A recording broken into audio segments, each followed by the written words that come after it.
매일 성경 묵상 나눔입니다. 3월 23일 수요일입니다. 오늘 묵상하는 본문은 레위기 14장 1절에서 20절입니다. 본문을 읽습니다. 여호와께서 모세에게 말씀하여 이르시되 나병 환자가 정결하게 되는 날의 규례는 이러하니 곧 그 사람을 제사장에게로 데려갈 것이요 제사장은 진영에서 나가 진찰할지니 그 환자에게 있던 나병 환부가 나았으면 제사장은 그 정결함을 받을 자를 위하여 명령하여 살아있는 정결한 새 2마리와 백향목과 홍색 실과 우슬초를 가져오게 하고 제사장은 또 명령하여 그 새 하나는 흐르는 물 위에 질그릇 안에서 잡게 하고 다른 새는 산채로 가져다가 백향목과 홍색 실과 우슬초와 함께 가져다가 흐르는 물 위에서 잡은 새의 피를 찍어 나방의 정결함을 받을 자에게 7번을 뿌려 정하다 하고 그 살아있는 새를 들에 놓을지며 정결함을 받은 자는 그의 옷을 빨고 모든 털을 밀고 물로 몸을 씻을 것이라. 그리하면 정하리니 그 후에 진영에 들어올 것이나 자기 장막 밖에 이레를 머물 것이요 일곱째 날에 그는 모든 털을 밀되 머리털과 수염과 눈썹을 다 밀고 그의 옷을 빨고 몸을 물에 씻을 것이라. 그리하면 정하리라. 여덟째 날에 그는 흠없는 어린 순양 2마리와 1년 된 흠없는 어린 암양 1마리와 또 고운 가루 10분의 3 에바에 섞은 기름 섞은 소재물과 기름 한 록을 취할 것이요 정결하게 하는 제사장은 정결함을 받을 자와 그의 물건들을 회막문 여호와 앞에 두고 어린 순양 1마리를 가져다가 기름 한 록과 아울러 속건제를 드리되 여호와 앞에 흔들어 요제로 삼고 그 어린 순양은 거룩한 장소 곧 속죄제와 번제물 잡는 곳에서 잡을 것이며 속건제물은 속죄제물과 마찬가지로 제사장에게 돌릴 것이니 이는 지극히 거룩한 것이니라. 제사장은 그 속건 제물의 피를 취하여 정결함을 받을 자의 오른쪽 귓부리와 오른쪽 엄지 손가락과 오른쪽 엄지 발가락에 바를 것이요 제사장은 또 그 한 록의 기름을 취하여 자기 왼쪽 손바닥에 따르고 오른쪽 손가락으로 왼쪽 손에 기름을 찍어 그 손가락으로 그것을 여호와 앞에 7번 뿌릴 것이요 손에 남은 기름은 제사장의 정결함을 받은 자의 오른쪽 귓부리와 오른쪽 엄지손가락과 오른쪽 엄지발가락 곧 섞은 제물의 피 위에 바를 것이며 아직도 그 손에 남은 기름은 제사장이 그 정결함을 받은 자의 머리에 바르고 제사장은 여호와 앞에서 그를 위하여 속죄하고 또 제사장은 속죄제를 드려 그 부정함으로 말미암아 정결함을 받을 자를 위해 속죄하고 그 후에 번제물을 잡을 것이요 제사장은 그 번제와 소제를 제단에 드려 그를 위하여 속죄할 것이라. 그리하면 정결하리라. 오늘의 본문은 두 개의 단락으로 나눠져 있습니다. 완치를 받은 나병 환자가 정결 의식과 또 하나님 앞에 예배하는 모습에 대해서 설명하고 있습니다. 첫 번째 단락입니다. 모세에게 말씀하시되 나병 환자가 정결하게 되는 날의 규례이니까 완치되어졌을 때에 제일 먼저 하는 것이 제사장에게 가는데 이제 진영에 들어가면 안 되고 진영 밖에서 기다리고 있으면 제사장이 진영 밖에 나가서 진찰을 합니다. 환자였던 이에게 나병의 환부가 나았으면 이제 완치가 되어졌으면 제사장이 정결함을 받을 자를 위하여 이제 준비하는 것이죠. 정결 의식이 시작되어지는데 살아있는 정결한 새 2마리와 백향목과 홍색 실과 우슬초를 가져오게 한 후에 그 중에 새 하나는 물이 흐르는 물 위에 질그릇 안에서 잡는 거죠. 피를 모은다는 뜻입니다. 그래서 이제 또 다른 새 하나는 산채로 가져다가 백향목과 홍색 실과 우슬초와 함께 가져다가 흐르는 물 위에서 잡은 새의 피를 찍는 거죠. 그러니까 이미 잡았던 그 새의 피를 산 새에게 찍고 또 나병에서 이제 정결 나음을 받은 자에게 7번 그 피를 이렇게 피를 뿌린 살아있는 새를 이렇게 뿌려서 그 피가 살아있는 새의 피가 나병에서 나온 환자에게 이제 뿌려지게 한 후에 그 살아있는 새는 들에 놓아서 살아가게 합니다. 그 다음에 정결함을 받은 자는 이제 옷을 빨고 털을 밀고 몸을 물로 씻은 후에 일주일 동안을 진영에 들어와 있지만 자기 장막 밖에서 이제 경계하는 거죠. 이제 정말로 완치되었는지를 확신할 수 있는 그 시간을 기다리고 일곱째가 되는 날에 다시 털을 밀고 눈썹을 밀고 옷을 빨고 몸을 물에 씻어서 이제 정결하게 하는 의식의 맨 마지막에 부분들을 갑니다. 새 하나가 죽고 새 하나가 사는 모습 그리고 그 살아있는 새를 날림으로 이제 새로운 피조물에 대한 이야기, 또 새로운 삶에 대한 이야기를 하고 있는 부분은 예수 그리스도의 죽음과 또 예수 그리스도의 부활과도 이렇게 유비되어진다고 할 수 있습니다. 단락을 요약해 보겠습니다. 나병 환자가 정결하게 되는 날에 그는 새 두 마리를 가져다가 한 마리는 잡고 한 마리는 산채로 가져다가 정결 의식을 하고 옷을 빨고 모든 털을 밀고 물로 씻어서 정하게 한 후 진영에 들어오나 장막 밖에 이레를 머물라 이렇게 정리했습니다.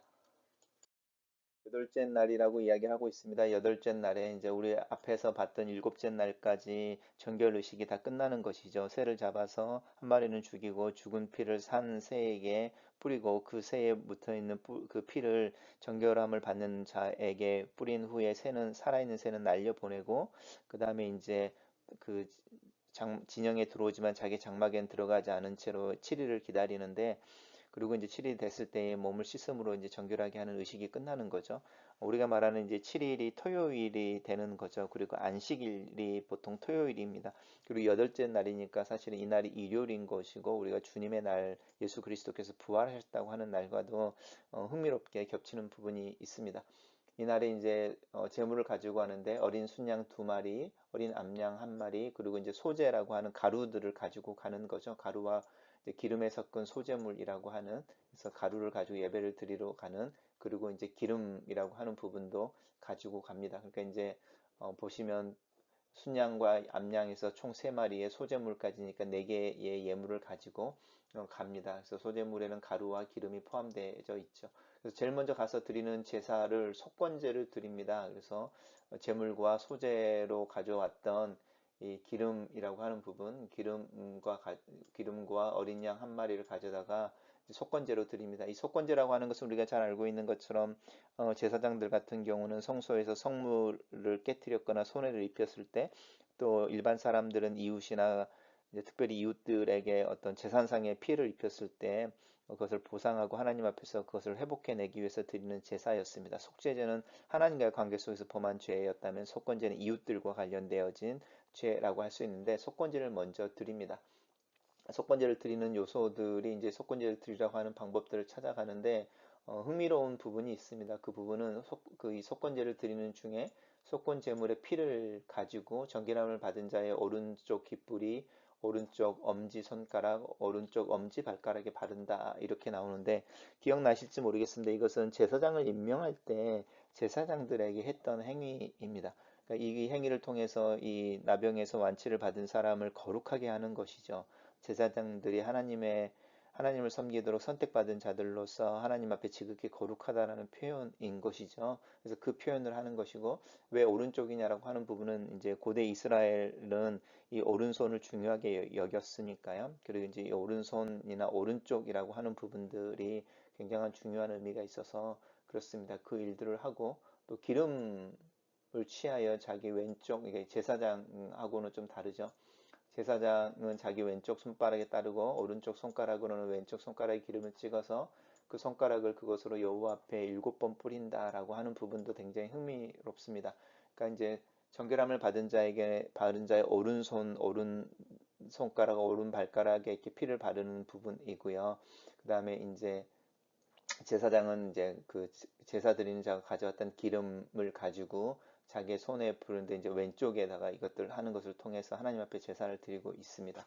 그리고 이제 제사장이 다시 그 남은 기름, 손에 남은 기름을 다시 정결함을 받은 자의 오른쪽 귓부리와 오른쪽 엄지손가락과 엄지발가락에 뿌리는 거죠. 그게 있는 피 위에 바른다 이렇게 이야기하면서 이 정결함을 거룩함을 2번 강조하고 있습니다.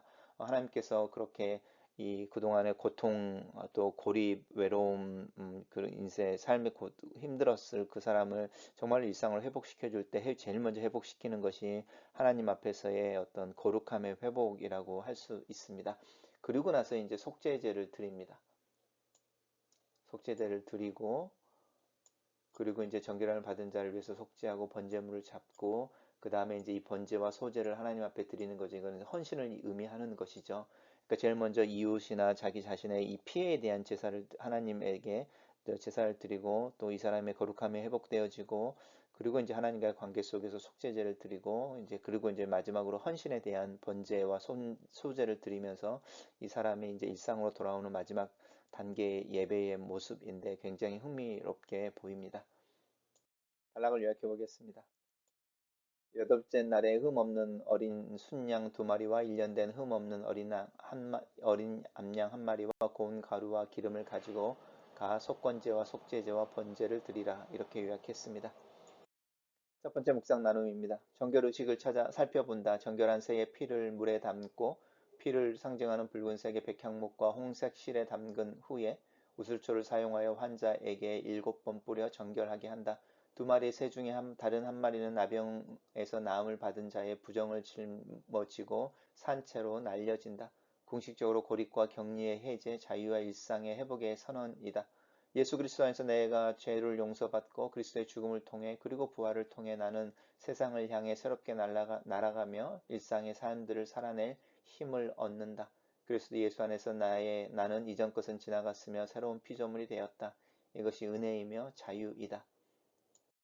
두 번째 묵상 나눔입니다. 나병에서 나온 후 정결 의식을 하고 7일을 격리한 후 8일째가 되면 하나님 앞에 속건제를 드린다. 속건제는 이웃에게 손해를 입혔거나 제사장이 성물에 손해를 입혔을 때 드리는 제사이다. 나병에서 나음을 얻은 자는 하나님과 가족 등에 대한 관계 회복에서 시작하며 속죄제와 번제 그리고 소제를 통해 자기의 자리를 찾아간다. 일상의 의미와 가치를 회복하기 위해서 죄에서 벗어나 하나님의 자녀로 서기 위해서 필수적인 요소는 하나님과의 관계 회복이며 이것은 예배라는 행위를 통해 시작된다. 예배라는 것이 나병에 걸려 격리되어져 있는 동안에 하지 못했던 그리고 가장 하고 싶었던 일이었지 않을까 싶다. 나는 일상에서 예배에 대해서 어떤 가치를 두고 있는지, 예배할 수 없는 상황과 제한에 대해 진정으로 슬퍼하고 있는 것인지 나를 돌아본다. 글로 쓰는 기도입니다. 그리스도 예수 안에서 내 예전의 자아가 죽고 새로운 삶을 얻었음을 믿습니다. 나에게 주어진 정결과 자유를 인하여 감사합니다. 그리스도의 죽음과 부활이 나에게 준 새 생명과 새로운 의미의 일상을 인해 감사합니다. 믿음으로 사는 하루하루를 위해 기도합니다. 내 일상이 예배가 되며 하나님과 이웃을 섬기는 삶이 되게 하시며 나를 통해 그리스도가 사시는 하루를 위해 또 그런 시간들을 위해 예수님의 이름으로 기도합니다. 아멘.